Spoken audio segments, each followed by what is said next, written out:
Hey, wake up call. The system that impoverished you will never empower you. Today, we're going to be talking about misconceptions that mess up your money. Hey guys, I am William V. Dobson, Cashflow Strategies, and we're going to spend some time today helping you understand that when the economy was good, you struggled.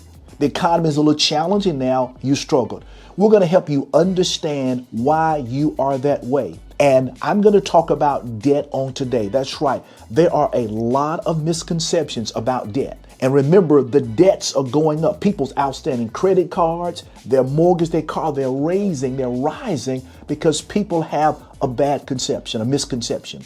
Hey guys, if you like anything that I'm talking about on today, you know what to do. Subscribe, share, and like. The first one is the misconception is everybody has debt. It's just a part of life. Come on, guys, think about that. Everybody has debt. It's a part of life. It's not true. I have many clients, some low end, some making a lot of money, that they have refused to allow debt to become a part of their life. We now have the mindset, I incur debt for vacation. I take debt to buy furniture. I buy debt to buy a house or a car. I know those are mindsets, but I'm going to tell you, debt is not your friend. And the thing about debt is it tricks you. It gets you to believe that you can handle it.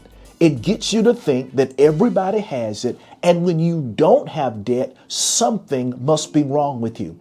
Okay, so William, how do I get out of this misconception? Okay, it's a process. Walk with me.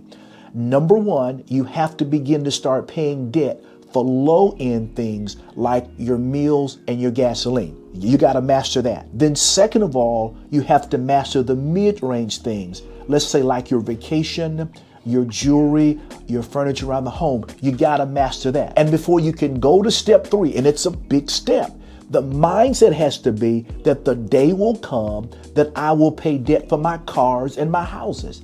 I'm going to tell you, by the grace of God, the last 3 cars I've bought, I paid cash for it. And I'm about to buy another. I'm going to pay cash. The last 2 or 3 homes I've bought, I paid cash for it. But again, don't get discouraged. I had to do what? I had to get rid of the misconception that debt's a part of life.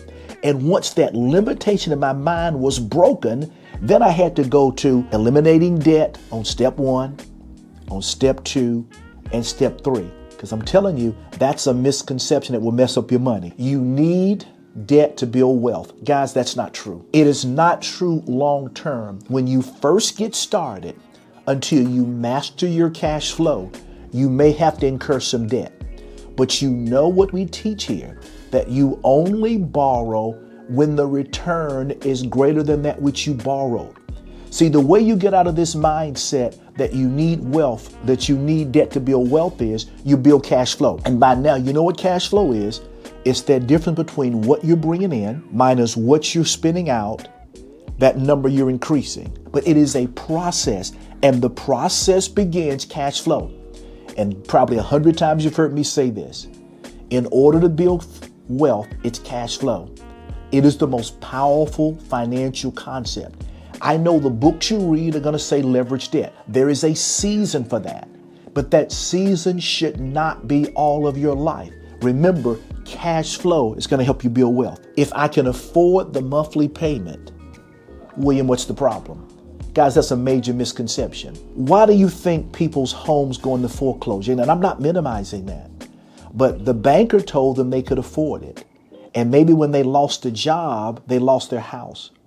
Or why are credit card balances more in default and going higher? Because they told themselves, I can afford it when I was working overtime. The bottom line is what you think you can afford today, you may not afford tomorrow. What about unexpected things that come up? Guys, life happens. And no, we can't plan for all of it. But we encourage people, one of the best ways to plan for the unexpected is to plan for the unexpected, meaning that I can't tell you when my car's going to break down. I can't tell you when my roof's going to leak, but I can right now in my life develop a plan that says, what if $100 expense arise? How do I handle it without incurring debt? What about a $500 expense? It doesn't matter what it is, but but it's $500. It's not in my spending plan. So you would have a plan to cover that, because what you used to afford, if life happens, guys, you're not going to be able to afford it. Credit cards are a safety net. They're not the problem. Give me a second. I tell people the number one purpose of your credit card is to help you build your credit score. That's it. It's not to get all the points so you can travel. It's not for you to be able to pull out that gold card or that platinum American Express and charge a $20,000 outfit. It's not that. You should have an emergency plan when emergencies come up.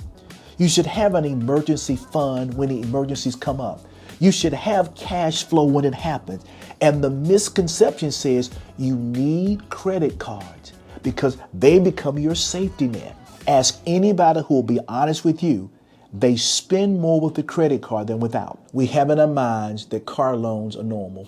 That's it. We have the mindset it is impossible to pay for a car cash. I can go out and get a $100,000 car, and most people would have to finance that. Or I could look at the cash that I have in my account, let's call it $20,000, and buy a $20,000 car. $100,000 loan for a car versus $20,000 for cash. And I know some people love cars, I get that. But the point is, guys, it is a misconception. If you could really afford the car, why do you need a loan? If you could really afford the vacation, why do you need a loan? And trust me, I'm all for nice cars, I'm all for vacations. But when you have to use credit cards or use debt, you know what it's saying? It's saying you can't afford it. It's saying you can't afford that widescreen TV. You can't afford going to Europe for 2 months. May have to go for 2 weeks. But your debt lets you live a lifestyle that's a facade or a lie. So again, guys, if you want to become financially free, and there's a couple of shorts we have on that, so check them out. You have to break free from the misconceptions that mess up your money. And debt is a major one. So we want to help you eradicate debt. This is how you do it. Number 1, subscribe. Number 2, share. Number 3, like. And number 4, give us content. Give us comments. Once we hear your comments, we will make videos that will help you, because we're all about helping you and those that are serious about their lives become free. We're free. We want to help you become free. Have a great day.